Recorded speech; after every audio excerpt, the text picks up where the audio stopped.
Deep below the warm tropical waters of the Pacific Ocean, there is a dark and almost frozen world. A place so dangerous to explore that we know precious little about it. Finding anything alive there was once believed to be impossible.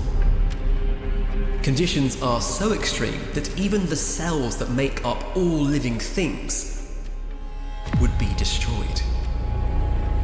Bones and shells would simply dissolve. The processes essential to life would come to a standstill. That was until 1960, when a creature was witnessed at the very bottom. The first signs of life had been found. But things got even more strange, because not only was life found at these depths, that life had adapted to here and nowhere else on Earth. Much of what we know about this secretive place comes from rare specimens that have been brought up by remote probes or are occasionally caught by deep-sea fishing. Strange creatures that have adapted to living in conditions that we still don't fully understand, and are sometimes washed up on our shores. Removed from their natural environment, they are distorted out of shape, often destroyed altogether, so we can only guess what they should look like and how they might live. The vast expanse of our deep ocean floors is the last unexplored frontier on our planet, waiting to be discovered. I'm James Stewart, and you're watching Astrum Earth. Join me in this video as we take a journey into the deepest of them all, the Mariana Trench. Our journey begins 150 years ago, when the British ship HMS Challenger was nearing the end of a 4-year mission. The first ever mapping of the ocean floors. They had already taken hundreds of soundings, a back-breaking job in all weathers, from blistering tropical heat to frozen polar waters. Lowering a lead weight until it touched the ocean floor, then pulling up meter after meter of cold and heavy wet rope. The picture that emerged was of a featureless surface of mud and silt, around 3 to 4 kilometers below the surface. Alone in the empty ocean, 2,000 kilometers east of the Philippines, they were taking another routine sounding. On this day, however, the lead weight did not touch the bottom at 3 kilometers down, nor at 4 or even 5. It kept lowering into the deep. More rope was added and still it went down. We can only guess how they must have felt as they tied on yet more rope, and that lead weight kept sinking into the depths, right underneath the thin wooden hull of their ship. Sailing the high seas in those times was a treacherous ordeal. The crews trusted their faith in traditions and superstitions. Legends told of enormous creatures that rose from the depths, gripping entire ships in their writhing tentacles and pulling them under. This sounds far-fetched to us today, but in those days, such fears were very real.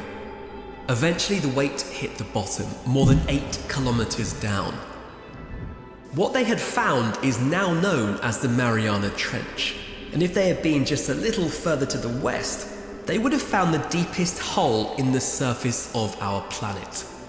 The Challenger Deep, 11 kilometers down. Mount Everest would disappear into this hole, and it would keep sinking down 2 kilometers below the surface. The Mariana Trench is vast, a 2,500 kilometer long curved valley on the ocean floor, almost 70 kilometers wide. It begins 2,000 kilometers south of Japan, first curving southeast, then turning westwards towards the Philippines. The valley sides to the west are steep cliffs of exposed igneous rock. To the east, it rises more gently, opening onto an empty ocean floor for 12,000 almost featureless kilometers until reaching Mexico. The scale is hard for us to imagine. Just the Challenger Deep alone, which is only a tiny part of the whole trench, could swallow up 5 Grand Canyons. And if you wish you could bury your data that far down so no one else could use it online, but you don't have a submersible to get down there, don't worry, we've got the next best thing. All of your information being so readily available is down to data brokers, companies that collect and sell your personal info like autograph hunters outside a pop star's hotel. That's why I started using Delete Me. They find your data on hundreds of shady websites and remove it. I'm talking your name, contact numbers, email, all gone. Think of it like a digital spring clean, but all year round. I personally use Delete Me to help protect myself from stuff like identity theft, phishing scams, and to stop those eerily creepy adverts appearing as soon as I've talked about something. Just go away. You can get 20% off with my link, joindeleteme.com/AstromEarth, and use code AstromEarth at checkout. Thanks to Delete Me for sponsoring this video. The link is in the description if you want your digital life a bit more private. The Mariana Trench is part of an almost continuous series of unstable and constantly moving chasms in the Earth's crust that encircle the Pacific Ocean. They are matched by a ring of volcanoes known as the Ring of Fire. An astonishing 90% of all earthquakes are caused by movements of this 40,000 kilometer fracture, where rock faces many kilometers deep into the earth grind together and destroy each other. We are only now beginning to learn how the surface of our planet has changed over time, why the continents are arranged the way they are, and how these deep rifts in the planet's surface play a vital role in that story. To understand what created this remarkable geological feature, it helps to look first at the Atlantic Ocean on the other side of the Americas. The surface of our planet is made from continents and oceans. That is not as simple as which parts are above water and which are hidden below the waves. The continents and the oceans are completely different components of the Earth's crust, all floating on a ball of hot rock called magma. Think of the continents as icebergs floating on an ocean of magma. Enormous lumps of the Earth's crust adrift in the oceans and, like icebergs, mostly hidden below the surface. Between them is a thin layer of ocean crust filling the gaps, similar in scale to the skin of an apple. The continents are ancient. They are thick layers of varying rock types that have built up over billions of years. Ocean crust is much younger, mere millions of years old, and thinner, made from solidified magma. The ocean floors and the continents move around, dragged across the globe by thermal currents in the magma below. All of those continents were once crammed together in one supercontinent that we call Pangaea. For around 200 million years, they have been moving apart. The Atlantic Ocean is getting bigger as the Americas move away from Africa and Europe. As they move apart, a new ocean floor is being continuously made at what is called a divergent fault, filling the gap roughly down the center of the ocean. This process is driven by the thermal currents in the underlying magma. They rise up, then spread east and west, forcing the continents apart and creating more ocean floor. If the Americas are moving westwards away from Africa and Europe, then they must be getting closer to Asia and Australia, making the Pacific Ocean smaller. The forces that create new ocean floor in the Atlantic are also at work in the Pacific, driven by the thermal currents in the magma underneath. This is constantly producing a new ocean floor called the Pacific Tectonic Plate, which flows outwards like a geological conveyor belt. But the Pacific Ocean is getting smaller, so where does all this ocean floor go? All around the outer limits of the Pacific Ocean, this outwardly flowing ocean crust meets the continents of the Americas to the east and Asia and Australia to the west. As it moves outwards, the ocean floor must go somewhere. It's forced downwards, sinking under the continents around it, returning to the magma from which it formed, a process called subduction. This is the biggest recycling operation on the planet. This massive line of destruction is what creates earthquakes and the volcanoes that surround the Pacific Ocean, the Ring of Fire. As the ocean floor is forced down into the magma below, some of it melts and rises, bursting out at the surface as volcanoes. That is why on the outer side of these subduction faults, you find a line of volcanoes, and at the faults themselves, you find the deep ocean trenches. As the Pacific floor moves westwards towards our trench, it cools and gets denser. That causes it to sink lower towards the center of the Earth as gravity pulls it down. Consequently, the ocean here gets deeper and deeper. The Pacific plate that flows into our trench is 170 million years old, the oldest ocean crust on the planet. It was formed when the continents first started to break apart, and it's now come to the end of its life. At the western edge of the Pacific Ocean, it meets the Philippines plate. This younger and less dense slab of the Earth's crust sits much higher above the mantle. It simply rides over the older sinking ocean floor, pushing it further down, bending a layer of solid rock that's several kilometers thick. The forces involved are unimaginable. It is this junction of the towering upper tectonic plate and the sinking Pacific plate that creates the Mariana Trench.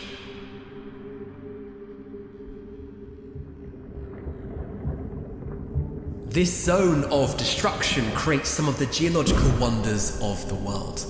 Here, there are gigantic active mud volcanoes pouring out hydrogen into the Pacific waters, one of which is 50 kilometers in diameter.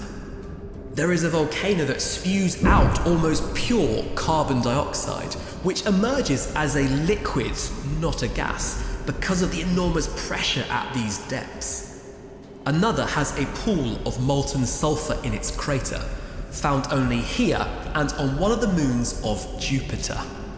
Deep fissures vent columns of boiling water, rich in minerals, believed to contain the secrets of the origins of life on our planet. Our interest today is not amongst these volcanoes and thermal vents. We want to see what it would be like to travel down into the trench itself, thousands of meters deeper into the ocean, and then make the most extreme dive of them all, into the Challenger Deep. You may think that it's 10,935 meters. The Mariana Trench is somehow a freak of geology, an unexpected deep hole of unusual depth. But other trenches around the Pacific are of a similar depth. The nearby Tonga Trench is 10,800 meters deep, and the Philippine Trench 10,540. These rifts in the Earth's crust are constantly changing, and the depression that causes the Challenger Deep is only temporary. It will one day be dragged down into the magma, and somewhere else will become the deepest hole in the planet. There are a lot of problems to overcome to explore such depths underwater, but the biggest is pressure. If you swim to the bottom of a pool, you can feel the water pressure in your ears. Even at just 3 or 4 meters, it gets quite uncomfortable. Well, at this sort of depth, the pressure is unimaginable. It's more than 1,000 times the pressure at the surface, equivalent to a ton weight on your thumbnail. And just the same as a ton weight on your thumbnail, that pressure is enough to destroy most living cells. But it isn't just living things that get crushed into oblivion. The destructive power of this force is astonishing. Even equipment designed to cope with these extreme depths can fail in spectacular fashion. In 2014, an unmanned deep-sea exploration vehicle called Nereus suffered a catastrophic implosion during a dive into the Hadal Trench to the north of New Zealand, completely destroying it. The military submarines that secretly prowl our oceans can only dive safely to a depth of around 1,500 meters. To get to the bottom of the Mariana Trench, you need a serious piece of kit. Amazingly, 2 people managed this crazy descent as far back as 1960. Don Walsh of the US Navy and Jacques Picard, a Swiss oceanographer, made the perilous dive into the Trieste, a tiny bathyscaphe, an incredibly strong pressure vessel resembling a spherical bomb slung beneath a buoyancy tank. At a depth of around 9 kilometers, there was an almighty bang, but that didn't deter our intrepid explorers. They had a quick look around, couldn't see anything amiss, so they continued the dive. What they didn't notice was that one of the thick outer plexiglass window blocks had cracked, one of the key components that prevented their tiny capsule from imploding. They were at the very limit of what this submersible was capable of, but still, they went deeper, 3 kilometers deeper. It took them nearly 5 hours to reach the bottom. Their view when they got there was limited to 2 tiny viewing ports just 50 millimeters in diameter, and a small area in the pitch black that was illuminated by their lights. Their arrival had stirred up the sediment on the sea floor, so for a while they could see nothing at all. But amazingly, they did see life. They saw what they believed to be a flatfish moving along the top of the sediment. But it's now believed that this was probably a sea cucumber, one of the few species known to exist at this depth. They stayed for a mere 20 minutes before having to make the ascent, which took more than 3 hours. What they achieved was so dangerous that nobody else would make the same descent for another half a century. During that time, only a few unmanned vehicles were lowered into the abyss. Yet nearly 7,000 people climbed to the top of Mount Everest, and 12 people went to the moon. That gives you an idea of just how technically challenging it is to explore these depths. The next manned descent was not until 2012, when James Cameron made the first solo dive into the Challenger Deep, in the appropriately named Deep Sea Challenger. Since then, there have been a further 20 dives into the Challenger Deep, and the number of people to make the short journey has finally exceeded the number of people that have travelled to the moon. In 2021, Hamish Harding made the longest and deepest dive into the Challenger Deep. 2 years later, he was sadly among 5 people killed when the Titan submarine imploded on a mission to explore the wreck of the Titanic at a depth of only 3,800 meters. The dangers of deep sea dives should never be underestimated.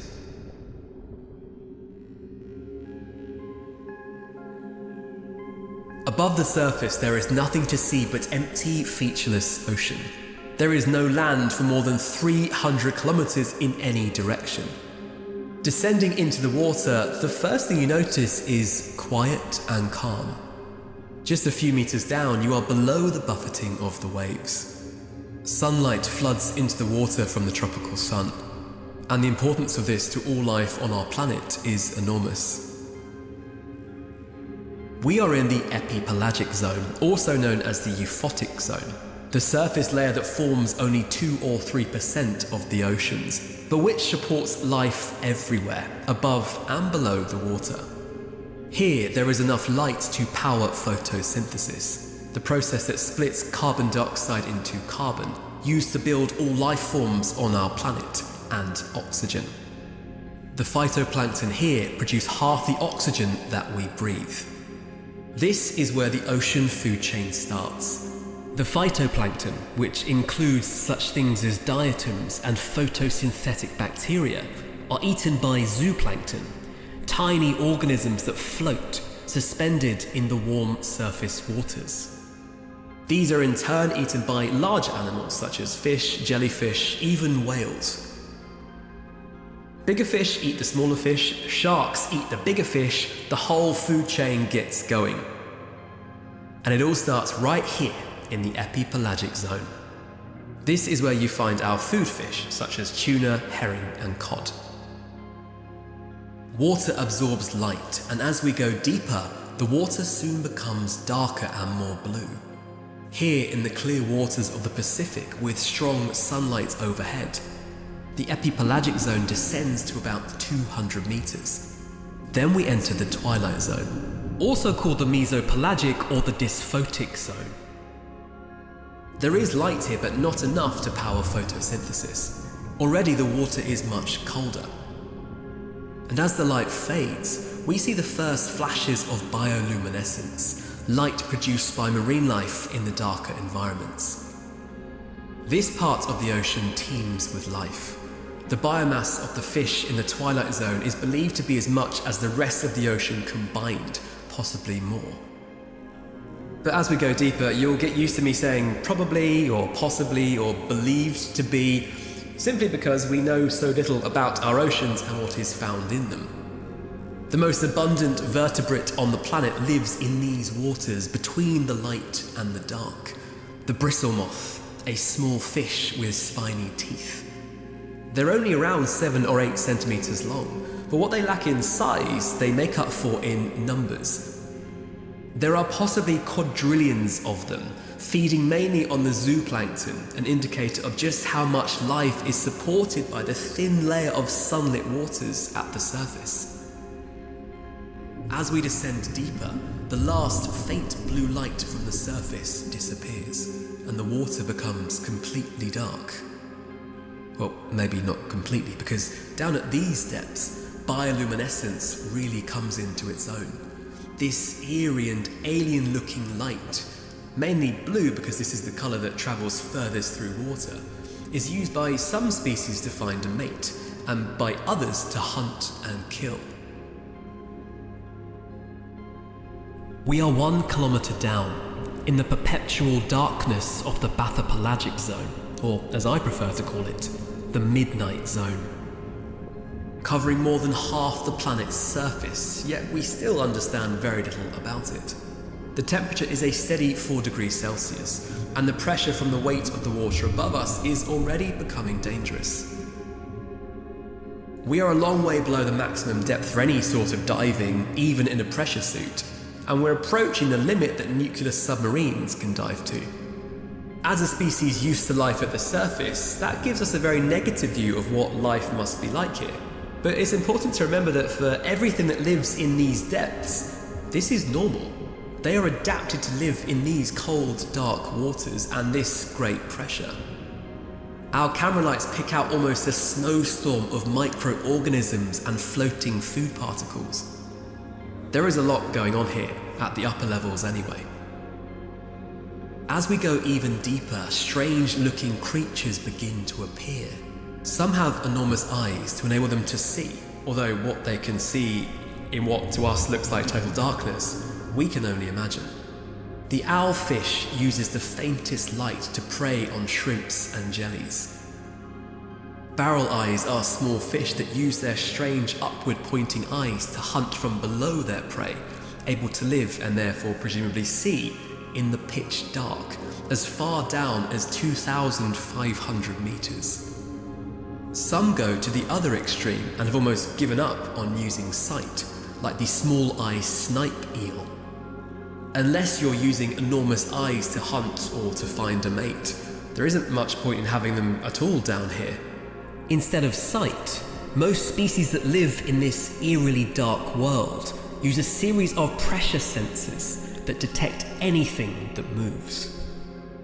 Even if they are completely blind, this enables them to hunt and kill. There are many examples of animals that use light to attract their prey. The best known is the anglerfish, which dangles a small glowing lure.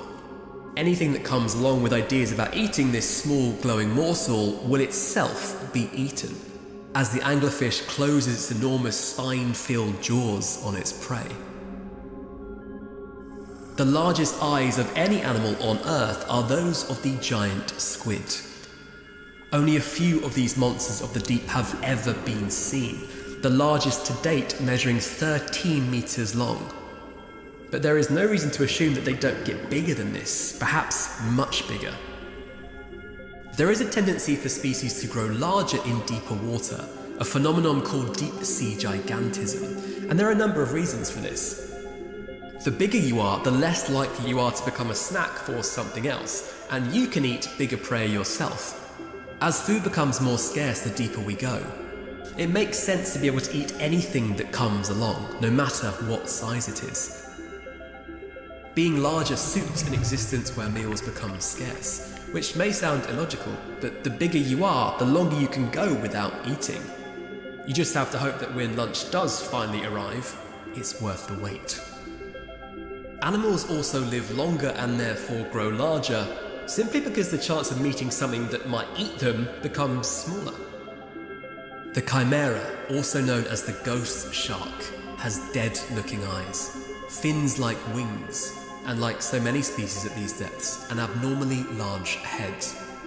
Unlike other sharks, they have permanent teeth, capable of crushing even the toughest crustaceans they may find, able to eat anything, big or small. The pelican eel is a truly bizarre creature of the deep, with massive jaws and an extending stomach, capable of swallowing prey larger than itself, which is a good strategy to have if you're faced with something that might be wanting to eat you. That strategy isn't always successful, however, and the pelican eel is itself preyed upon by the lancet fish, a predatory hunter of the deep that grows up to 2 meters in length. We have now passed beyond the bottom of the Midnight Zone, and we've entered the deepest of the ocean's waters, the Hadal Zone. It is named after Hades, the Greek god of the underworld. As well as being dark and under immense pressure, the temperature here is always close to freezing. Currents of cold water flow across the bottoms of the ocean through these deep trenches from Antarctica, part of a global system of water currents that is crucial for our varied weather and climates across the planet. To life forms that have adapted to these depths, this constant supply of cold, pressurized water is vital, enabling them to access more oxygen in an environment where every small benefit makes a difference between life and death. Even the shallow parts of the Mariana Trench are 8 kilometers deep. The sea floor here is covered in fine silt, distributed easily by water currents, churned over by the detritus eaters in their constant search for food. It settles to a smooth surface wherever we look. There is more life here than in the open water, and the lights of our submersibles pick out sprawling mats of microbial ooze on any rock formations that rise above the covering of silt. These are microorganisms that use dissolved hydrogen sulfide from the volcanic activity around the fault zone to power a process known as chemosynthesis. This makes use of energy from chemical reactions to support life, instead of the energy of the sun, which powers photosynthesis far above in the world of light. It isn't anywhere near as effective as photosynthesis, but in these dark waters, you have to make the most of anything that is available. It's a rule of nature, and where there is potential, it will be exploited. Just as these microbes make life from the rocks in this dark and barren place, they themselves become a food source, and so the cycle of life begins, even at these depths. The only other food supply is whatever scarce organic matter floats down from above. But after falling through 8 kilometers of water to get here, passing the marine life that constantly scavenges for any food that can be found, very little makes it this far. The main scavengers at this depth are giant amphipods. Don't get too excited by that word giant, but growing to more than 30 centimeters, they are giants compared to other amphipods, normally only a few millimeters in length. Translucent sea pigs, a type of sea cucumber with long antenna-like projections that seem to have many functions, including acting as legs, scavenge the sea floor, looking for anything that may be nutritious. They are attracted to carcasses that fall into these depths, and will appear in large numbers to feed on those rare feasts. Here we also find Mariana snailfish and cusk eels, the deepest known fish on Earth. The word known is the key part of that sentence, because there is so much that we don't know about these deepest parts of the ocean. There could be other fish living in these deep waters, or even deeper, but we just haven't discovered them yet. Finding anything at all is more a case of luck than endeavour. Here we find what look like large lumps of jelly sticking out the rocks. Xenofirefalls, single-celled organisms that grow to a size of 20 centimetres or more, about the size of a football. That is crazy for a single cell, impossible. Yet here they are, made possible by an environment that would destroy cells found at the surface. There is an important side to all these interesting discoveries that we are only now beginning to realise. Examples of pushing life to extreme limits, such as the Xenofirefalls, are where we learn about how cells work, how the processes inside cells and bodies can be adapted and changed. And that is where we learn about life itself. New medical treatments and cures frequently originate from the study of the oddities of life on our planet. And at these depths, most life that we find is distinctly odd. Even here, the sediments hide bristleworms and decapods such as shrimps that burrow through the sediment, surviving on the meagre organic particles that descend from the surface. Above the silt, we may see copepods such as free-swimming crustaceans or sea cucumbers, but as we descend deeper from the surface, life has become more scarce, for one very good reason. The deeper we go, the less there is available to support life. As we leave this higher level of the trench floor and descend a further 3 kilometers down into the deepest waters on Earth, this effect becomes even more pronounced. We leave the Mariana snailfish and cusk eels behind. This water is just too deep for any fish, or at least that is what is currently believed, but we simply don't know. There has been so little meaningful exploration that I would be dishonest if I claimed to know much about what exists in the very deepest parts of our oceans. At the time of making this video, 27 people have visited the Challenger Deep. That's more than have visited all the other trenches on the planet combined, an area larger than Australia. Most of these dives have been little more than extreme tourism with little scientific value. Tying a dead fish to a pole in front of a camera and taking it down to just one place on the planet's surface again and again and seeing what comes along to eat it tells us almost nothing. What people have seen when they've done this are a few amphipods and sea slugs. That certainly doesn't mean there's nothing else down there, it just tells us that these are the only things attracted to a dead fish tied to a pole, which dutifully turn up in front of the cameras so we can see them. If anything, this merely raises the question of, what are we not seeing? Imagine that everything we know about the Grand Canyon is from what we could see by dropping a camera down into the same place just a few times, at night with a light that only illuminates a small area in the darkness. Maybe we could take a small basket down too, which brings up a spider and a few ants. Would that tell us much about the Grand Canyon and what lives there? Of course it wouldn't, but that is a realistic comparison of how we've explored the deepest oceans, an area almost 700 times bigger than the Grand Canyon. Only 400 species have been identified in the Hadal Zone. That is everything that has been found in all the deepest waters on the entire planet. You may think 400 is quite a lot, but compare that to the thousands that you'll find in a typical freshwater lake. In ecological terms, 400 is almost nothing. Our deep oceans are an extremely difficult environment to explore. They are remote and cover a vast area, and the equipment needed to research the waters and the sea floor has to withstand exceptional conditions. But let me put this into perspective. We've sent people to the moon. We've sent vehicles to explore Mars, Saturn, even Neptune on the edge of our solar system. Why do we still know so little about an area that covers more than half of our own planet? What secrets remain hidden in the darkest depths of our oceans? I would love to think that the scientists desperate to research these fascinating deep waters will be given the means to do so. And if and when they do, we'll bring you the amazing videos, the discoveries that they make, the scientific breakthroughs revealed by making these dark places light.